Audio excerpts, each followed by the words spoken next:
Hola, ¿cómo están? Soy Daisy Rodríguez y hoy voy a hablar sobre algunos temas muy interesantes. Uno de ellos es el origen del neoconstitucionalismo en Ecuador. Este neoconstitucionalismo tiene un origen en un contexto de transformación política, social, jurídica, que culminó con la promulgación de la Constitución del 2008.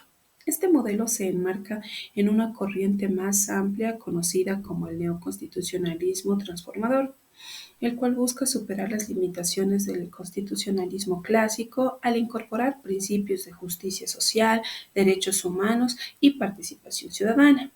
En lo referente al contexto histórico, político, el neoconstitucionalismo ecuatoriano surge como respuesta a una crisis de legitimidad de las instituciones estatales y a la necesidad de un cambio estructural en el país. Antes del 2008, Ecuador enfrentaba problemas como la inestabilidad política, la exclusión social y la falta de eficiencia en la protección de derechos fundamentales. En este contexto, la Asamblea Constituyente de Montecristi en el 2007-2008 redacta una nueva constitución que busca transformar el Estado y garantizar un modelo más inclusivo y participativo. Debo señalar que el neoconstitucionalismo ecuatoriano se inspira en las ideas del neoconstitucionalismo transformador, una corriente que combina elementos que combina la constitución clásica y con principios de justicia social y derechos colectivos. Este enfoque se basa en la idea de que la Constitución no solo debe ser un marco normativo, sino también un instrumento que sirva para transformar la realidad social y garantice la dignidad humana. En Ecuador, esto se tradujo en la importación de conceptos innovadores como el buen vivir o summa causale, los derechos de la naturaleza, que reflejan una visión holística del desarrollo y la convivencia. Ahora bien, seguramente se preguntarán cuál es el rol de la Constitución del 2008. Para nadie es un secreto que la Constitución del 2008 es el punto de partida formal del neoconstitucionalismo en Ecuador. Este texto no solo redefine la estructura del Estado, sino que también establece un marco normativo que prioriza los derechos humanos, la justicia social y la sostenibilidad ambiental. En este sentido, la construcción se convierte en un instrumento para transformar la realidad social y garantizar la igualdad y dignidad de todas las personas. Para finalizar este tema, debo señalar que el neoconstitucionalismo en Ecuador tiene su origen en la necesidad de superar las limitaciones del constitucionalismo tradicional y responder a las demandas de justicia social, incluso inclusión y sostenibilidad social. La Constitución del 2008 representa la materialización de este modelo al incorporar principios innovadores y mecanismos efectivos para garantizar los derechos fundamentales.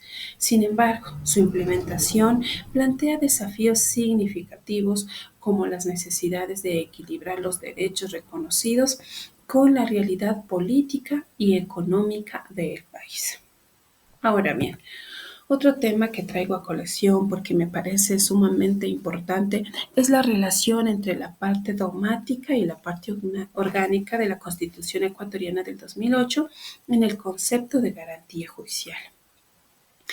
La Constitución de la República del Ecuador del 2008 establece una relación intrínseca entre su parte dogmática, que consagra los derechos fundamentales y las garantías judiciales, y la parte orgánica, que organiza a las instituciones del Estado encargadas de hacer efectivas estos derechos. Esta relación es esencial para entender cómo se materializan las garantías en el marco del Estado constitucional del derecho y justicia, para lo cual me voy a referir primero a la parte dogmática. En la parte dogmática de la Constitución ecuatoriana contiene el catálogo de derechos fundamentales y garantías jurisdiccionales que protegen a la persona frente a posibles vulneraciones. Y voy a hacer un ejemplo. Por ejemplo, reconoce derechos individuales, colectivos de la naturaleza y del buen vivir, o summa causa. Además, se establecen garantías judiciales como el habeas corpus, la acción de protección, la acción extraordinaria de protección y así entre otras, las cuales nos permiten a los ciudadanos exigir la tutela efectiva de estos derechos. En cambio, la parte orgánica de la Constitución organiza al Estado y define las competencias de las instituciones encargadas de garantizar los derechos reconocidos en la parte dogmática. Y para esto voy a dar un ejemplo. Eh, el Consejo de la el Consejo de la Judicatura y el sistema judicial son responsables de aplicar las garantías jurisdiccionales.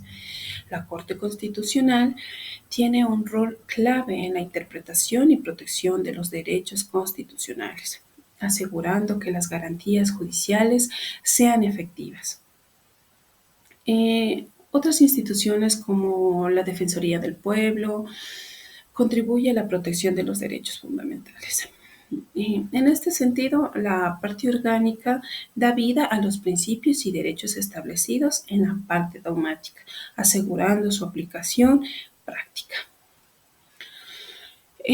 Bueno, para finalizar, traigo un tema que lo establecí como una crítica a la Constitución del Ecuador 2008. Este ya es un tema como para finalizar. Me parece importante realizar una crítica jurídica con lo que respecta a la Constitución del Ecuador, debido a que mm, esta constitución fue redactada por la Asamblea Constituyente de Montecristi. Si bien es cierto, es un documento innovador que busca transformar el Estado y garantizar derechos amplios. Sin embargo, ha sido objeto de diversas críticas jurídicas debido al problema estructural como contradicciones externas y desafíos en su implementación. Entre ellos, el concentración de poder, en el cual debo señalar que la Constitución otorgó al presidente amplias facultades, entre esas disolver la Asamblea bajo ciertas condiciones, la muerte cruzada.